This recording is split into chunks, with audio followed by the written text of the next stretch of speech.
Página 47. Antropología de la muerte, Manuel Fernández del Riesgo, 2007.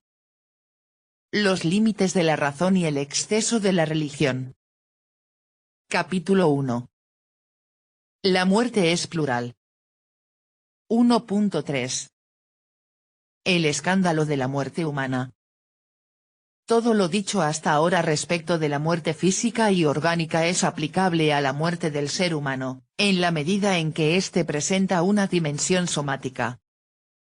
En los hombres y mujeres se cumple la catástrofe fisiológica y psiconerviosa que implica la muerte del organismo. Tradicionalmente se consideraban dos signos clínicos para determinar el deceso, el detenimiento de la respiración y el paro cardíaco.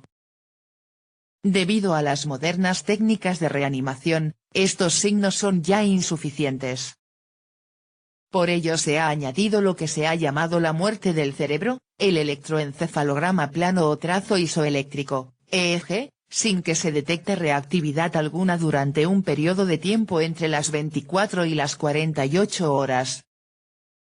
En la sociedad actual, teniendo en cuenta las nuevas posibilidades que plantean los recursos técnicos y la cirugía, el establecimiento de un diagnóstico de muerte clínica, y una legislación al respecto, resultan muy importantes, pues ello se necesita no solo para enterrar, sino también para desconectar, supervivencia asistida, y para trasplantar órganos. Con relativa celeridad, el Parlamento español decidió adoptar legalmente el daño cerebral irreversible, como criterio de muerte en la Ley 30.979 de 27 de octubre sobre extracción y trasplante de órganos. Ese criterio permitía declarar muertos a los que, aunque respirasen de forma asistida o les latiera el corazón, presentasen lesiones cerebrales graves e incompatibles con la vida, autorizando entonces legalmente a los médicos a iniciar recuperaciones de funciones vitales necesarias que tuvieran el fin de asegurar el trasplante de los órganos de los así declarados fallecidos, o incluso a los declarados fallecidos por parada cardiorrespiratoria, desde el R de 2070-1999, Méndez Baiges, 2003, 3738. Por tanto, se establece como criterio de la defunción la destrucción cerebral, y por contraposición, el cerebro metabólicamente útil caracteriza el estado de vida, comparece a Karin Tussell, La muerte, perspectiva médica, en Hallado, Comp. 2005, 75 y ss. Incluso hoy se ha avanzado en el establecimiento de datos objetivos o hallazgos cardinales para la confirmación de la muerte cerebral. Son 3, reactivo, ausencia de respuesta motora cerebral al dolor en todas las extremidades, ausencia de reflejos troncoencefálicos, pupila, movimientos oculares, análisis de las sensaciones y respuesta motora de la cara, y reflejos faríngeo y traqueal, y apnea, oxigenación traqueal, comparece Trueba, S. F. Son criterios que han tenido como referente principal la definición de muerte encefálica que confeccionó una comisión de la Harvard Medical School, 1968. Dicha definición de coma irreversible venía delimitada, estando seguros de que no existiese intoxicación por drogas ni hipotermia, por 4 rasgos: ausencia de respuestas corticales, los estímulos dolorosos no provocan respuesta alguna. Ausencia de movimiento, ya sea inducido o espontáneo. Ausencia de respiración espontánea, por lo que es necesario un respirador artificial. Ausencia de reflejos del tronco cerebral, por ejemplo, contracción pupilar a la luz, Bonet de Perales, muerte encefálica, implicaciones éticas, en Gómez Heras y Velayos Castelo, eds. 2005, 223. La muerte humana desde el punto de vista orgánico se concibe no como un evento puntual, sino más bien como un proceso que va desde la disfunción de los centros vitales, hasta la autodestrucción de los tejidos o autólisis. Las células, tras agotar sus reservas, son destruidas por sus propias enzimas y el ataque bacteriano. Por tanto, más que un signo absolutamente determinante de la muerte, lo que hay es un conjunto de presunciones, con relación a un proceso que se sabe al final irreversible. Sobre este hecho se toman decisiones legales en función de los retos éticos que nos plantea la actual medicina, comparece en Gelard, 1995, 263 y S.S. Jonas, 1997, 155. Resumiendo, podemos decir que algunas de estas presunciones, que actúan como criterios, son las siguientes: en el nivel clínico, falta total de reflejos, enfriamiento progresivo del cuerpo, que transcurridas entre 15 y 30 horas se suele encontrar en equilibrio térmico con el medio ambiente, falta de respiración, que tiene consecuencias fatales para el cerebro, ya que éste sin irrigación sanguínea adecuada entre 5 y 8 minutos, sufre falta de oxígeno, anoxia, con efectos irreversibles para las células nerviosas, dilatación anormal de la pupila con inmovilidad del iris, midriasis, y falta de respuesta a los estímulos cardíacos en el nivel eléctrico y radiológico, el mencionado eje plano, el detenimiento circular en la estereografía carotidiana, y la tomografía de emisión de positrones, mediante la cual se puede detectar si las células consumen oxígeno, y en el plano biológico, acidosis y albuminaria, especialmente la presencia de los ácidos aminados y del ácido láctico. El último de los cuales sustituye al medio alcalino, desencadenando la rigidez cadavérica. Por último, la putrefacción o descomposición de las materias orgánicas por la acción de los gérmenes y hongos con la emanación de gases. Desde el punto de vista biológico, en la condición humana no debemos de esperar ya grandes alteraciones.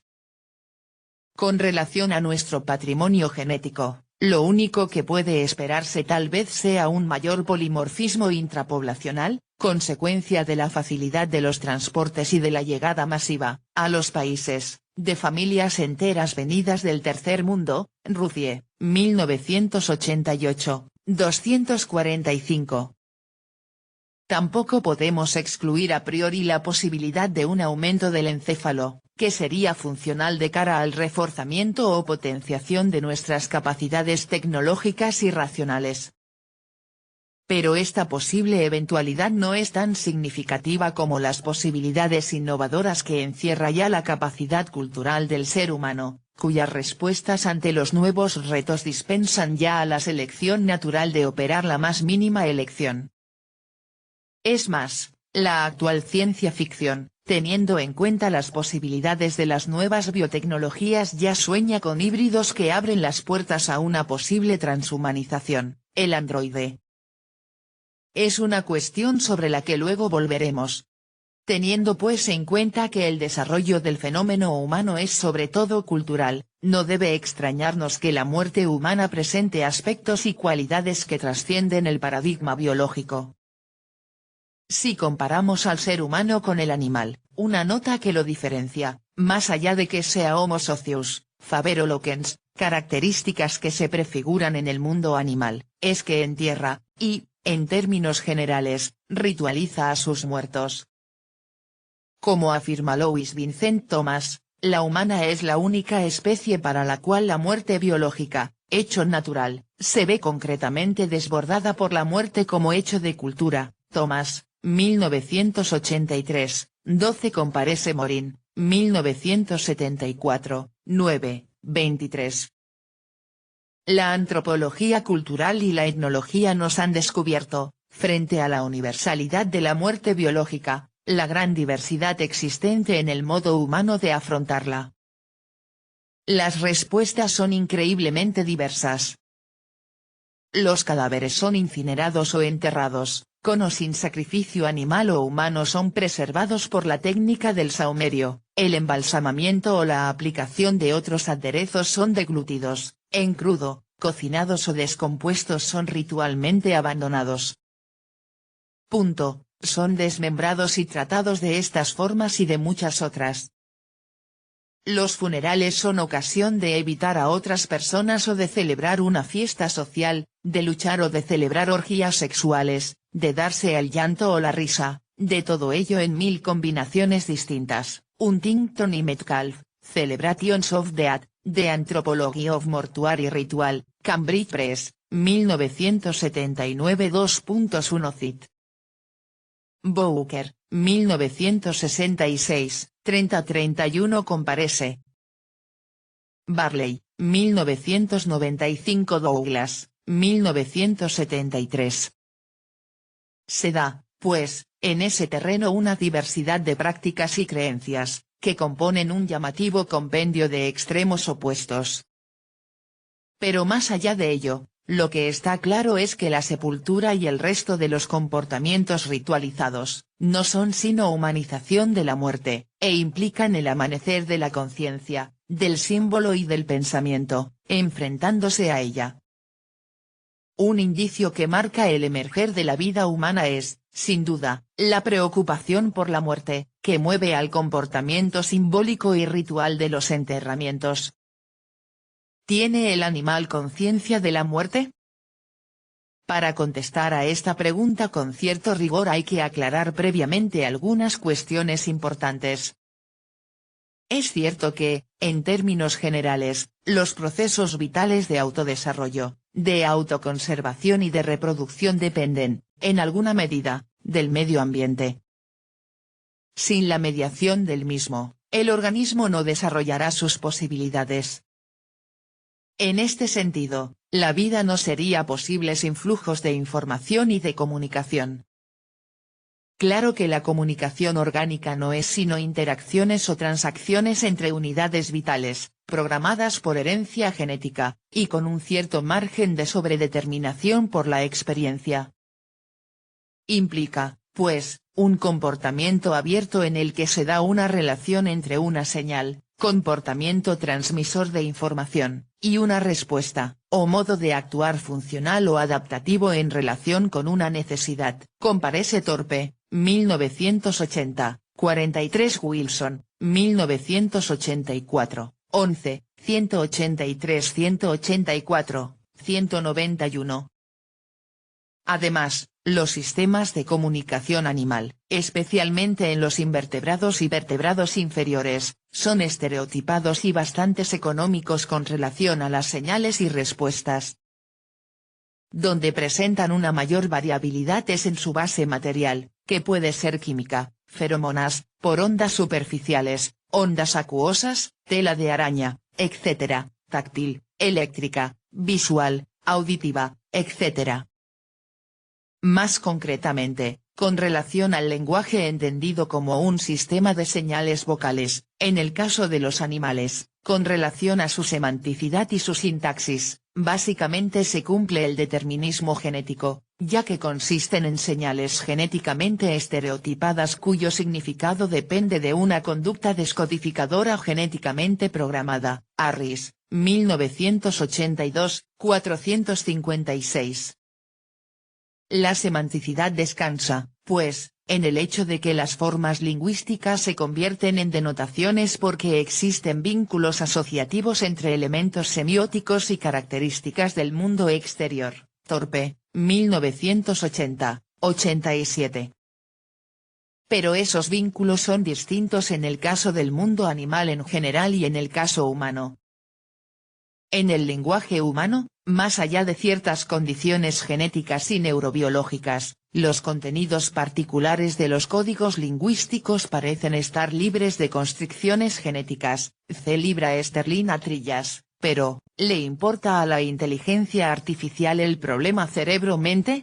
En Mora, 1995, 155-156 C. Libra Esterlina Eccles, 1992, 72 Arzuaga y Martínez, 1998, 202.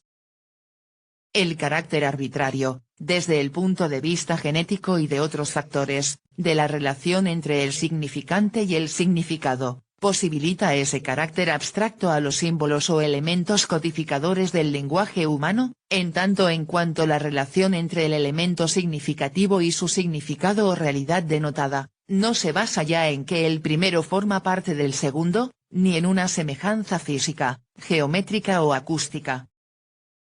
Con relación a la última semejanza podemos destacar el carácter paraonomatopéyico del lenguaje humano. Precisamente en esas semejanzas descansan los símbolos iconográficos, signos, tan frecuentes, por ejemplo en los chimpancés.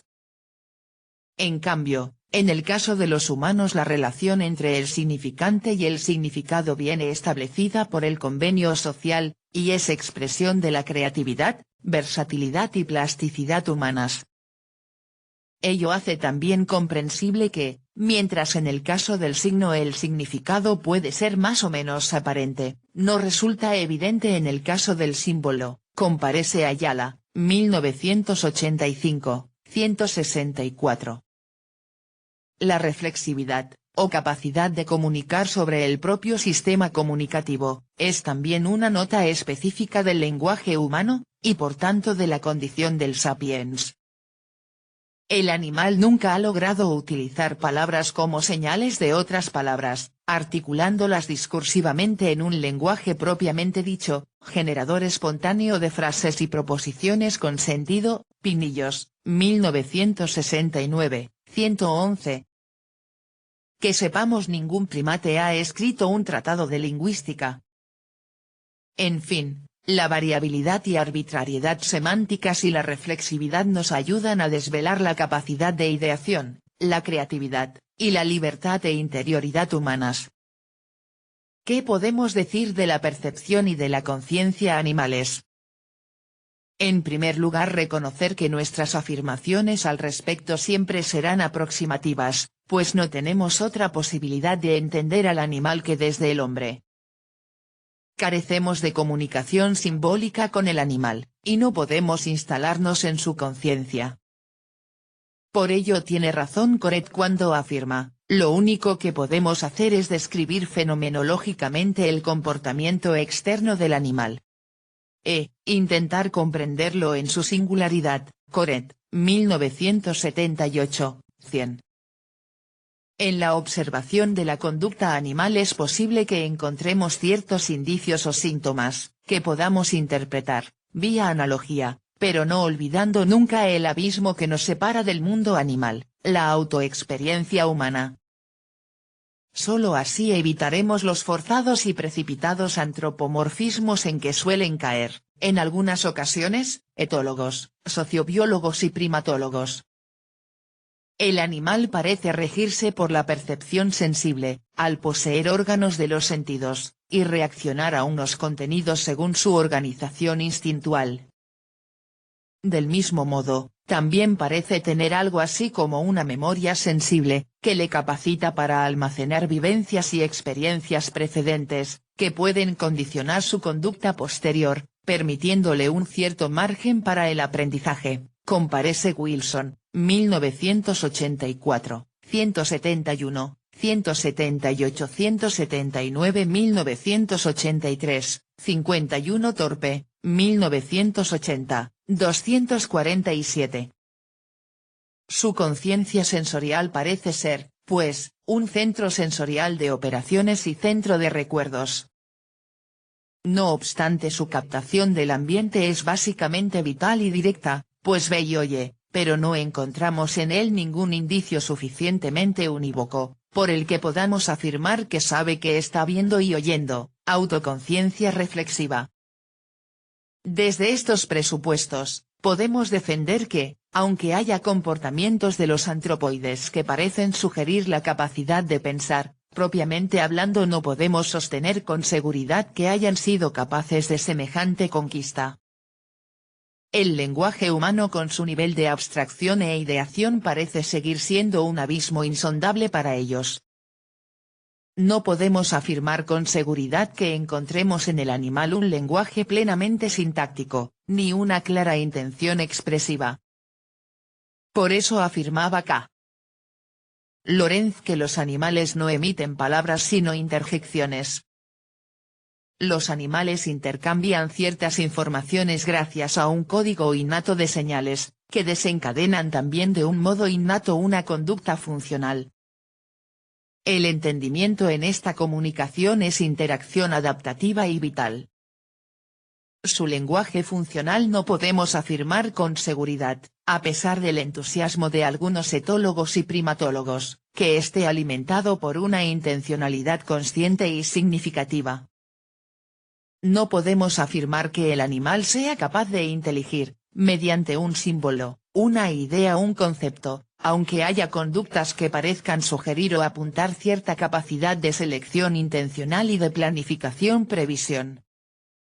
Es cierto que hay primates que protagonizan juegos y engaños, que están dotados de un lenguaje no solo emocional expresivo sino que parece también propositivo, que son capaces de combinar signos que parecen implicar cierta sintaxis, y de apuntar hacia cierta conciencia de la propia identidad, etc. Thorpe, 1980, 284 Fouts, 1999, 45, 63, 103, 128, 191. Ciertamente hay que reconocer que hay conductas que, a nivel estético, parecen anunciar o prefigurar lo que tendrá lugar con el sapiens. Ello es algo que, por otro lado, no debe de extrañarnos, si admitimos la hipótesis de la evolución, donde habrá umbrales que anuncien lo que está a punto de emerger. Ha habido primatólogos que han experimentado y estudiado la capacidad comunicativa de los chimpancés. A veces se han usado características plásticas como representativas de palabras, el caso del ano Sara. En otras ocasiones se trató del lenguaje manual para sordos, el American Sign Language ASL, por medio de unidades visogestuales, el caso de Wassoe, Gardner y Gardner, la enseñanza del lenguaje de los sordomudos a Wassoe Premack, el lenguaje y su instrucción lógica en el hombre y en el chimpancé, en Morin, Piattelli y Palmarini, 1983, 28 y ss. 33 y ss. Este tipo de sistema comunicativo resulta muy operativo en este caso porque, como nos recuerda Roger Fouts, los chimpancés poseen una notable capacidad de coordinación de manos y ojos, y pueden aplicar toda su atención en una misma actividad durante varias horas seguidas, siempre que les resulte entretenida y no les haya sido impuesta. Fouts, 1999, 49. No obstante, siempre nos queda la duda de hasta qué punto el que el animal reaccione adecuadamente ante una palabra o una frase, no se pueda explicar por complejos mecanismos de reflejos condicionados, como los apuntes que se le hacen en los números de circo. En este sentido, el animal, a nivel funcional, sabe a qué atenerse, pero no está suficientemente claro que entienda lo que se le dice. Lo que sí demuestran estos experimentos es la capacidad de los simios para aprender señas para cosas y acciones, y que pueden utilizar este simbolismo de manera instrumental para señalar peticiones de alimentos y de experiencias gratificantes. Eccles, 1992, 74. Y ahí pueden jugar su baza la asociación de imágenes y deseos en los que intervendrá la memoria, pero sin que haya necesariamente una intelección del valor simbólico del icono. Fouts, 1999, 8-1990. Mientras no podamos penetrar en el interior de la conciencia del animal, y no podamos colocarnos en su lugar, difícilmente podremos dilucidar con suficiente seguridad estas delicadas cuestiones. Y por esta razón yo creo que debemos de mantener una actitud crítica equidistante de los extremismos, que pueden ser fruto del prejuicio. Un prejuicio que, como dice Marina, puede ser la vejez del error, pero que también puede ser un fruto temprano del entusiasmo desorbitado.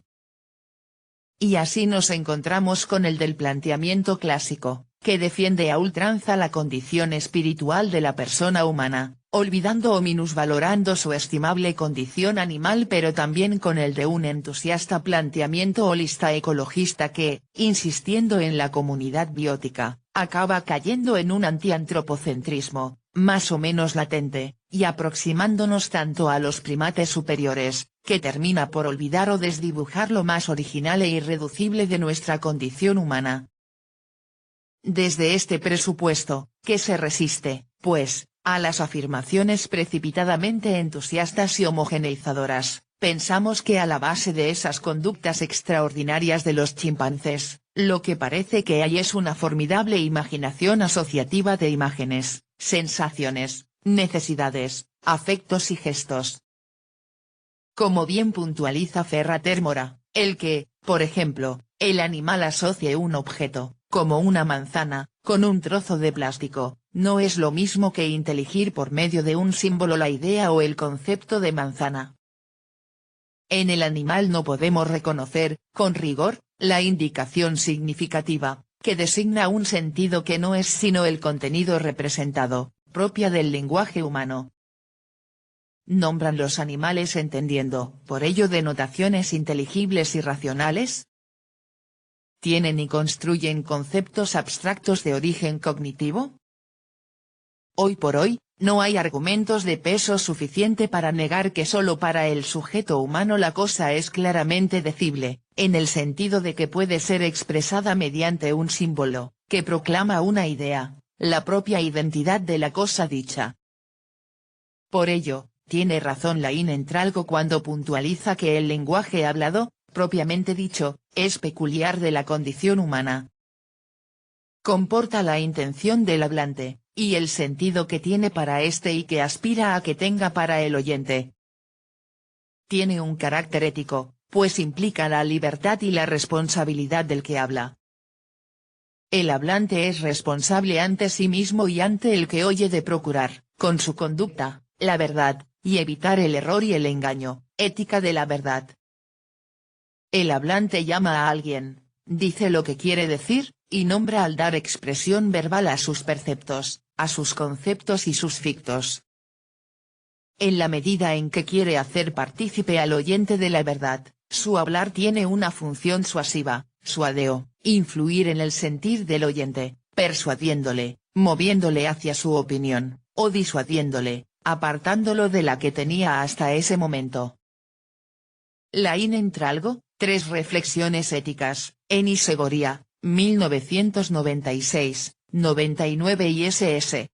En cambio, en el lenguaje animal, de lo único que estamos seguros, es que tiene un valor instrumental para señalar necesidades, experiencias dolorosas o gratificantes y por tanto emociones, y desencadenar conductas adaptativas. Es capaz, pues, de funciones sintomáticas o expresivas, por ejemplo, el ronroneo del gato tomando su baño de sol, o el alarido de un canino a causa de una agresión física, y desencadenadoras, por ejemplo, el ritual del acoplamiento sexual, o avisos de un peligro o del hallazgo de alimentos, pero no de funciones descriptivas y argumentativas, que implican respectivamente la capacidad de emitir enunciados que pueden ser verdaderos o falsos, y la capacidad de dar razones y argumentos, una actitud racional, que ya suponen la voluntad de búsqueda de la verdad y la capacidad de sintonizar con el problema crítico. Y mucho más lejos de su condición está la autoconciencia y la reflexividad, comparece Popper y Eccles, 1992, 512.513 Eccles, 1992, 68,74 Arzuaga y Martínez, 1998, 301-302. Laín definió al hombre como el animal simbolizante, mientras que el animal ni simboliza, ni interroga. Por ello tiene razón Gómez Pin cuando sentencia que el lenguaje es un momento de ruptura cualitativa en el registro biológico, Gómez Pin, 1995, 128. En la misma línea abunda el profesor Pinillos cuando afirma que el animal se comunica y es capaz de resolver problemas, pero ni habla ni piensa en sentido estricto. Ha habido estudiosos del tema que, de un modo un tanto entusiasta, han pretendido reconocer en los primates cierta capacidad intelectual, como en el caso de los experimentos llevados a cabo por Wolfram Kohler con los chimpancés en cautividad. Se sostuvo que los animales eran capaces de protagonizar soluciones inteligentes ante el reto de un problema, por ejemplo, apilaban cajas en un montón para poder alcanzar unas apetitosas bananas. Claro que esta es una manera de hablar que se nos antoja un tanto forzada, pues lo que parece que hay a la base de estas conductas es una súbita reorganización de las percepciones visuales, espaciales y táctiles, a manera de síntesis perceptivas, que posibilitan alumbrar la susodicha conducta adaptativa. Es decir, una especie de reconstrucción del campo visual que viene a ser una suerte de trastueque intuitivo de los ingredientes mismos del medio. Scheller, 1982, 51. Experimentos bien controlados, ponen de relieve que ahí juegan también el azar, la observación de animales más viejos, y de la propia conducta humana. En esta inteligencia lo que en definitiva parece jugar su baza son la memoria, el aprendizaje y la reorganización de las percepciones, al servicio de los instintos y de las necesidades. En definitiva, y en términos generales, a nivel estético la conducta animal comunicativa parece sugerir la operatividad de ciertas señales, es decir, la emisión de sonidos desencadenadores de un comportamiento adaptativo. Esto es lo que se quiere indicar cuando se afirma que el animal es capaz de emitir señales sonoras significativas. Zubiri, 1980, 50-51. No disponemos, por tanto, de argumentos suficientes para otorgarle al animal la capacidad de la captación conceptual de un sentido inteligible, ni de la reflexividad, ni de la autoconciencia. El animal, además, no parece tener la riqueza de la vida interior, que en el ser humano testimonia el pensamiento áfono, ese habla interior o reflexión inaudible, que da forma a su interioridad. Helen, 1980, 311 Cordón, 1982, 220 y ss. Aunque haya algún chimpancé que protagonice cierta expresividad en soledad, animado por imágenes, dibujos, etc. Fox, 1999, 351-352. En mi interior, desde que comienzo a reflexionar sobre mí mismo, encuentro un lenguaje sin el que no sabría pensar, ni soñar siquiera. Sabater, 1999, 88. Digamos por último que el primate presenta una serie de limitaciones importantes. Así no se observa en su cerebro el área de Broca, y el área de Wernicke apenas es detectable en el orangután, el gibón y el chimpancé. Áreas que están asociadas al lenguaje inteligible en el sapiens. Y tienen ciertas características en el tracto vocal, posición alta de la laringe y una faringe más corta, que limitan sus posibilidades de vocalización. Claro que las modificaciones en el caso humano, junto con las ventajas para el habla, comportan también el peligro de atragantamiento.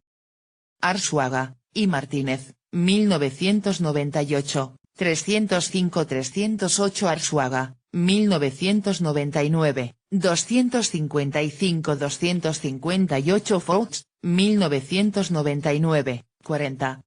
Teniendo en cuenta estas consideraciones podemos contestar, ahora con más conocimiento de causa, a la pregunta que nos habíamos hecho.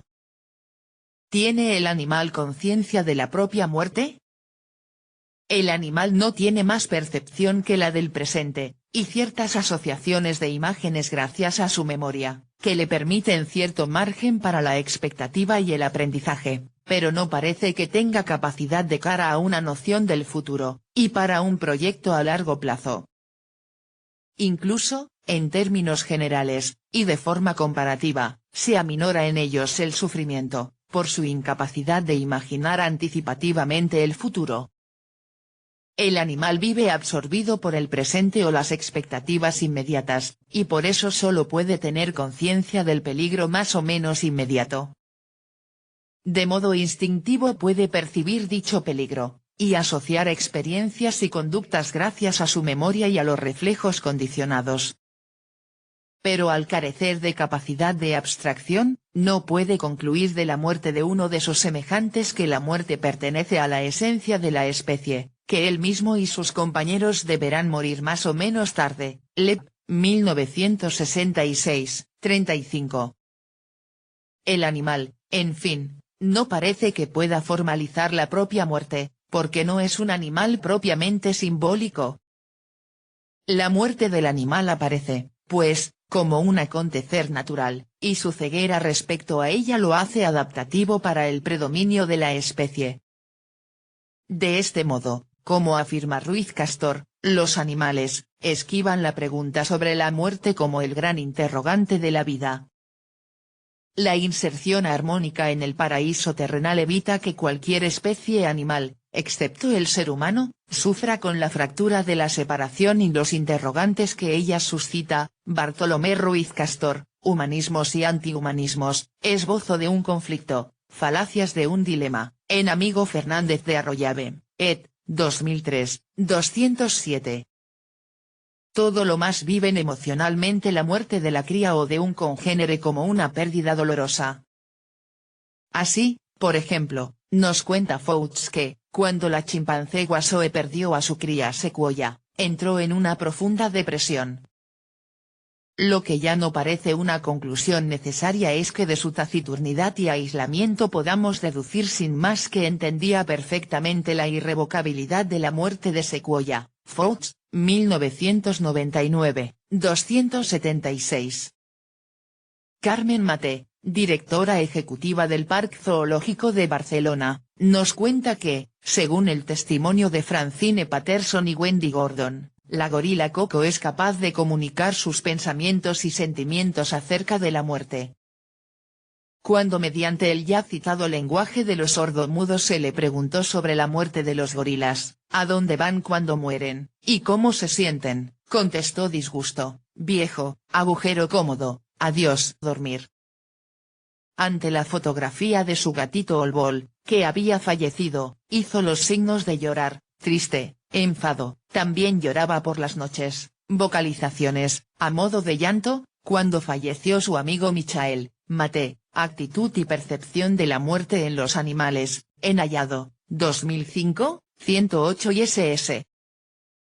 Vemos, pues, como los animales con un alto índice de sociabilidad, como es el caso de los chimpancés y los gorilas, tienen una notable capacidad de expresar sus sentimientos de pérdida de los vínculos afectivos. Pero con estos datos, insistimos, no se puede concluir necesariamente que estos animales comprendan conceptualmente la diferencia entre la vida y la muerte, ni el carácter irreversible de la segunda. La propia profesora Maté reconoce que tal vez la diferencia entre los animales y los humanos está en que los primeros no se percatan conscientemente de sus propios procesos de pensamiento. Maté, actitud y percepción de la muerte en los animales, en Hallado, 2005, 134. Es cierto que los humanos no somos los únicos animales que expresamos nuestros sentimientos y emociones. Pero sí somos los únicos que, de modo inequívoco, alimentamos una autoconciencia reflexiva con esos sentimientos, y tenemos un conocimiento racional y formalizado de nuestra mortalidad como una nota de nuestra condición. Y esta es una diferencia cualitativa de gran alcance. En este sentido tiene razón Luc Ferry cuando afirma, hoy, seguimos percibiendo la muerte de los animales en este marco de pensamiento holista. Solo le damos valor según su grado de individualización. Si el animal es doméstico, ya humanizado por el afecto familiar, se siente a veces mucha pena.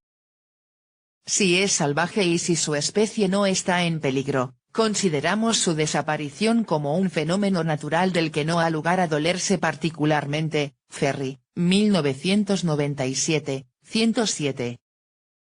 Por todo ello, podemos afirmar que un conocimiento racional y formalizado de la muerte, de la propia y de la ajena, es conquista y patrimonio de la condición humana.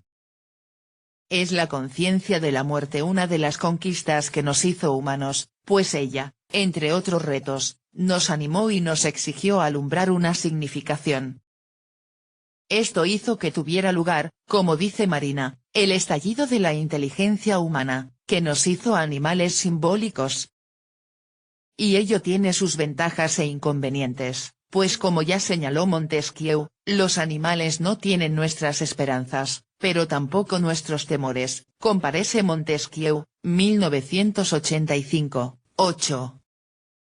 Tomar conciencia de la posibilidad del morir era también conciencia de estar vivo y a las posibles ventajas de ello, se unieron las tribulaciones que convirtieron al sapiens, en el animal religioso y metafísico.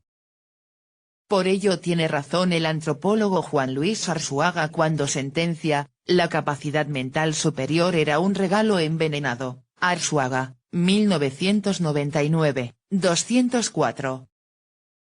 La capacidad de proyectar y de prever se convierte también en fuente de quebraderos de cabeza, ningún animal tendría la idea de hacer un testamento en frío, como el hombre. Somos los únicos animales que disponemos de notarios y ordenanzas, Routhier, 1988, 280. Los animales no son propiamente mortales pues ignoran que han de morir.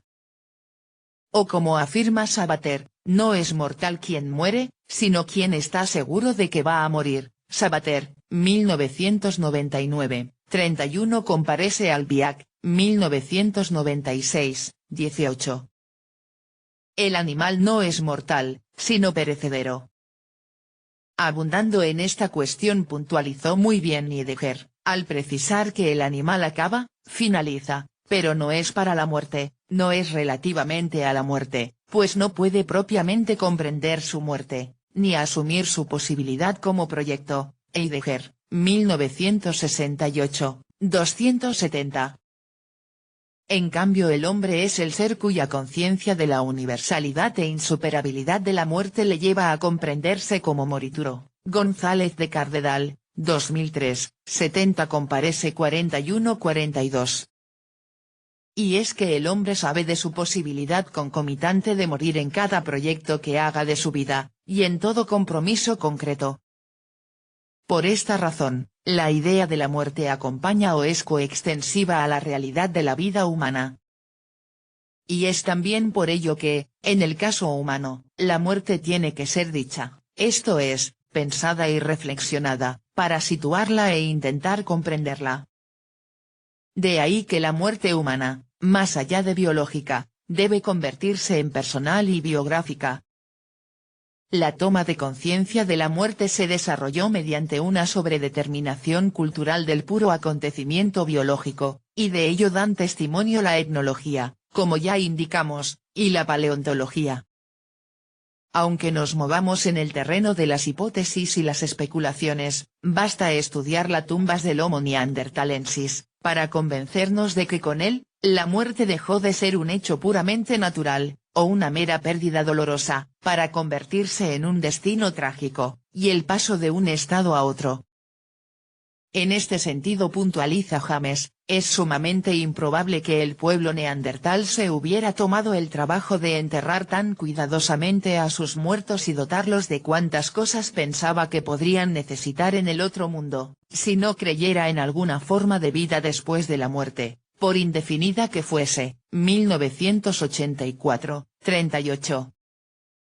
Así, la posición fetal del cadáver es sugerente para algunos de una posible creencia en un posterior nacimiento. Esta misma posibilidad parece ser sugerida por los enterramientos orientados hacia el este, que parecen querer vincular la suerte del difunto con el curso solar. El ocre rojo puede ser un símbolo de la vida y sustituto ritual de la sangre. Los restos de polen pueden ser indicios de ritos funerarios. Los restos de armas y de alimentos sugieren a algunos la posibilidad de la creencia en la sobrevida del difunto, etc. Hoy, gracias a los descubrimientos de la Sierra de Atapuerca, España, la posibilidad del enterramiento se remonta hasta la nueva especie del Homo antecesor, pionero, que se calcula que pobló Europa hace unos 800.000 años. Especie que se sitúa entre el Homo ergaster y el Sapiens neanderthalensis. En la cima de los huesos, hace unos 300.000 años se acumularon más de 30 cadáveres.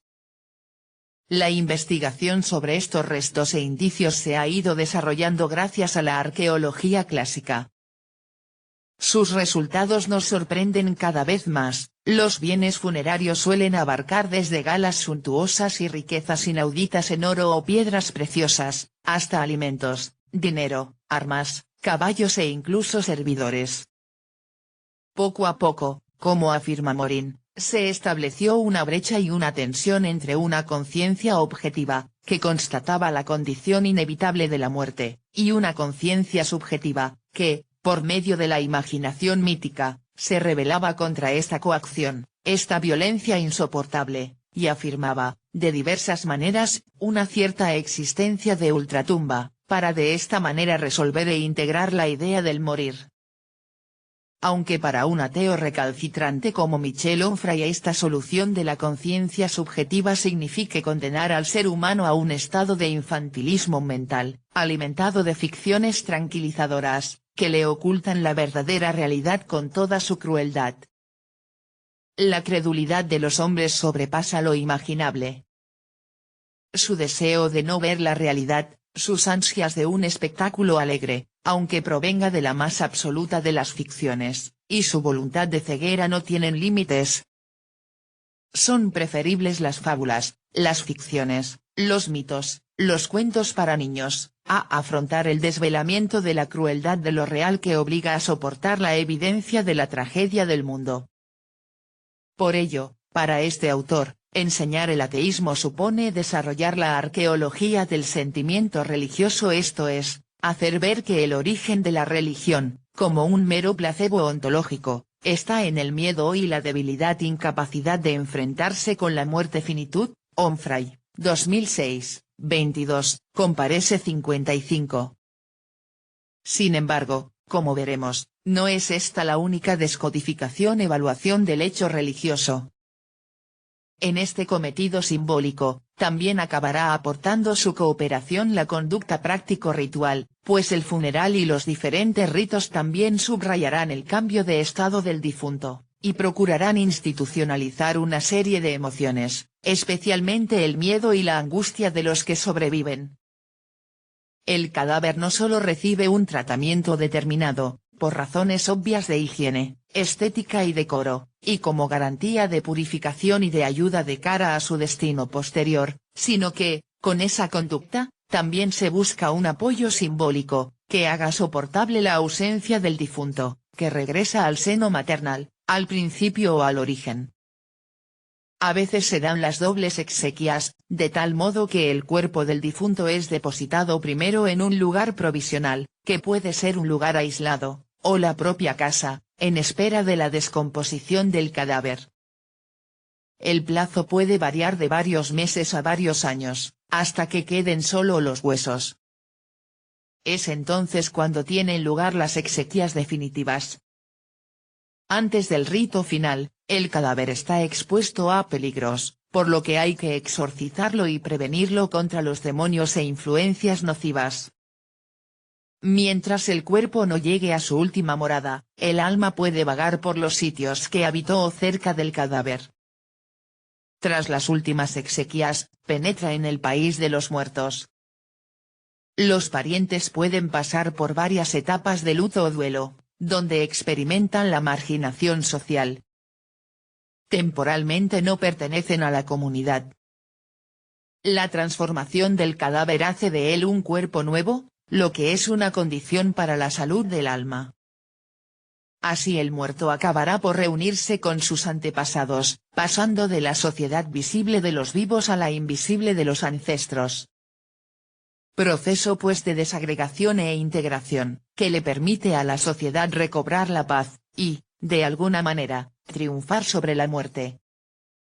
Estas dobles exequias, o enterramientos provisionales, se practican entre los indonesios, ciertas tribus de Australia, y entre algunos papúes, bantúes, polinesios y tribus de América del Norte y de América del Sur, comparece Hertz, 1990.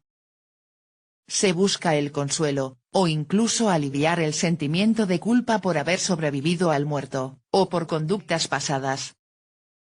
La simbólica ritual puede tener, incluso, una cierta ambigüedad, ya que a través del homenaje y el servicio al difunto se puede también buscar evitarlo, y protegerse de él, debido al miedo que suscita la muerte. Los actos sociales, que pueden entrañar el ritual funerario, banquetes, reuniones, etc., refuerzan la cohesión y la solidaridad de grupo frente a la agresión de la muerte. La función ritual es, pues, doble, de ayuda al difunto, y de protegerse de él y marcar las distancias, compárese Thomas, 1991, 115 y ss. Desde luego da la impresión de que el sapiens es el único animal que no parece estar conforme con su puro destino biológico, y con todo este comportamiento ritual y simbólico intenta disociarlo del de los demás animales. Como sostuvo Bloch, esos sueños posmortales, tienen que ver con el robustecimiento de la voluntad de no dejarse tratar como ganado. Bloch, 1980, 206. Esto inevitablemente va a aportar al ser humano quebraderos de cabeza, y va a ser fuente de sufrimientos. El hombre es un animal, desdichado por comprender que es un animal, y que aspira a dejar de serlo. Esta es la patética historia de la humanización, Marina y Volgama, 2002.13. Es cierto que evolutiva y genéticamente, el cuerpo humano perecedero habrá legado unas combinaciones genéticas, que emprenderán nuevas combinaciones, pero como individuos nos detectamos como únicos e insustituibles. Por eso escribe Ruffre, vista a nuestro nivel, la muerte es absurda, si no indignante, siempre que no se razone como biólogo. Ruffre, 1988, 283. Ya Freud señaló que el hombre religioso es aquel que se rebelaba contra la idea de que Tánatos se hiciera finalmente con la victoria. El mito y la religión van a ser obra de un sapiens, que no puede asumir la realidad impersonal y hostil de las fuerzas de la naturaleza, y que en su deseo de hallar una salida a su intolerable situación, busca consuelo en la reacción imaginaria de un mundo más benévolo, en el que algo se pueda rescatar o recuperar del desastre de la muerte. A la base de todo ello, es muy probable que esté una acentuación de la individualidad y del desarrollo de los vínculos afectivos, es decir, el emerger de la personalidad. El rechazo y el horror de la muerte pueden tener, como denominador común, la amenaza de la pérdida de la individualidad, el sentimiento de ruptura de los lazos sociales y afectivos, y, en fin, una conciencia de la amenaza del vacío y de la nada. El ser humano sorprendentemente, quiere enajenarse de lo meramente viviente, y paga por su arrogancia, probando la amargura de la muerte. C. Libra esterlina Smith, 1982, 46. Este traumatismo provoca como reacción la idea de la supervivencia, y la afirmación del individuo. Reacción, esta última, que se acentuará con el desarrollo de la individualización. Como nos recuerda Levi-Bruhl, lo traumático de la muerte individual quedaba mermado o atemperado en el contexto de una mentalidad primitiva, en la que predominaba lo social sobre lo individual. Levi Bru con diéresis HL, 1957-1978. En este caso, la individualidad se identificaba con su funcionalidad social o clánica, y el individuo perdido se regeneraba con su sustitución por otro, que ocupaba su puesto, y heredaba su nombre y su alma. De alguna manera, la identidad del yo se disolvía en la identidad colectiva. Lo más propio del hombre parecía ser la vida y el honor de la tribu. El ser humano era un mero portador de los poderes de la tribu, que sobrevivía a la muerte del individuo particular. Frente a esta mentalidad, con el proceso de individualización gana en intensidad la amenaza de la muerte, que no es sino aniquilamiento del individuo, más allá de la regeneración clánica.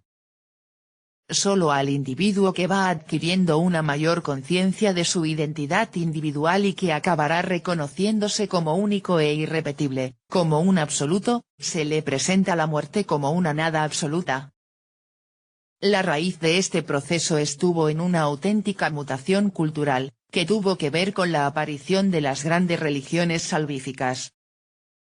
Hoy se sabe que esa mutación tuvo lugar alrededor del siglo VI a.C., incidiendo en varias culturas, China, India, iraní, judía y griega.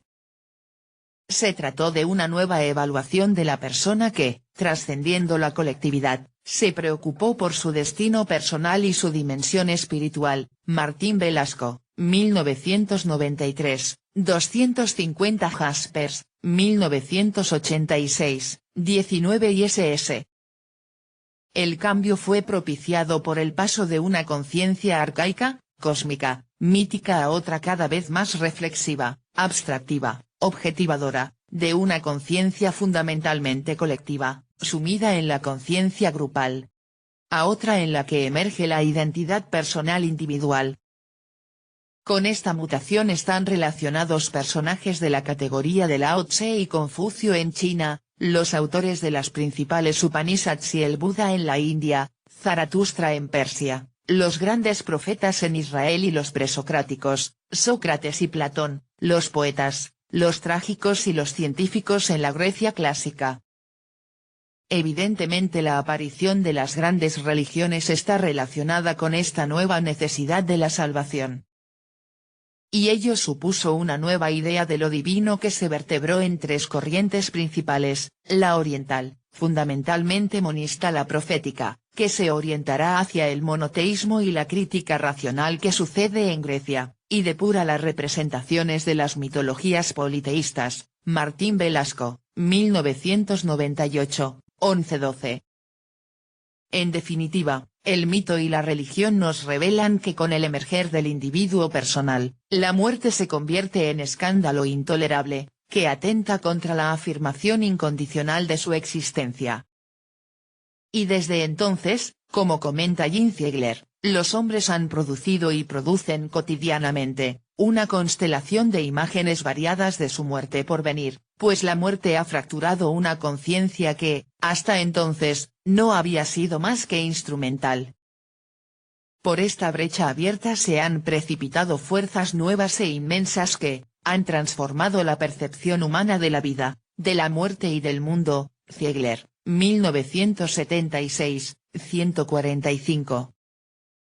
La muerte humana aparece, por tanto, como un acontecimiento paradójico y ambiguo, en la medida en que es, a la vez, natural y cultural.